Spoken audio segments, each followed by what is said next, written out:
খেলায় সম্মানিত আমাদের মাঝে উপস্থিত রয়েছেন রাজারহাট উপজেলা বিএনপির ভারপ্রাপ্ত আহ্বায়ক অ্যাডভোকেট শফিকুল ইসলাম, আমাদের মাঝে উপস্থিত রাজারহাট উপজেলা সিনাই ইউনিয়নে পাঙ্গা বৈকালী সংসদ ফুটবল টুর্নামেন্ট ফাইনাল অনুষ্ঠিত। মোহাম্মদ জাফর আহমেদ এর পাঠানো তথ্য ভিডিও চিত্রে দেখুন বিস্তারিত প্রতিবেদনে।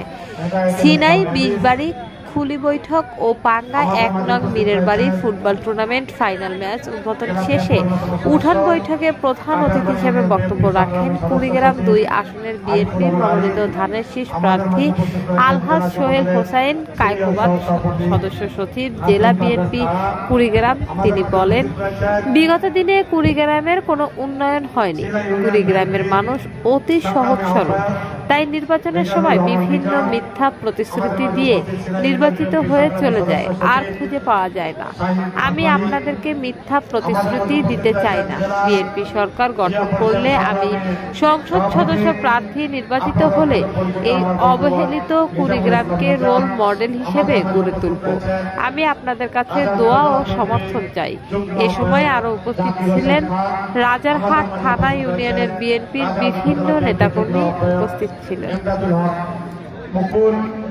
আমাদের মধ্যে উপস্থিত রয়েছেন রাজারহাট উপজেলা বিএনপির সংগ্রামী যুগ্ম আহ্বায়ক সাবেক ছাত্রদল যুবদল নেতা নজরুল ইসলাম। আমাদের মধ্যে উপস্থিত রয়েছেন জেলা তাঁতি দলের সভাপতি আনিসুর রহমান আনিস। আমাদের মধ্যে উপস্থিত রয়েছেন রাজারহাট উপজেলা বিএনপির যুগ্ম আহ্বায়ক রাজু সহ জেলা থেকে আগত বিএনপির নেতৃবৃন্দ, অঙ্গ সহযোগী দলের নেতৃবৃন্দ উপস্থিত, সিনাই ইউনিয়ন বিএনপি অঙ্গ সহযোগী দলের নেতৃবৃন্দ উপস্থিত, রাজারহাট উপজেলা বিএনপি অঙ্গ সহযোগী দলের নেতৃবৃন্দ, সম্মানিত আয়োজনে আজকে যারা আয়োজন করেছেন কমিটির সম্মানিত নেতৃবৃন্দ, সম্মানিত খেলোয়াড়বৃন্দ, সম্মানিত আমার প্রাণ প্রিয় সিনাই ইউনিয়ন সহ আশেপাশের সকল সম্মানিত দর্শকবৃন্দ, আসসালামু আলাইকুম রহমতুল্লাহ। হিন্দু ভাইদের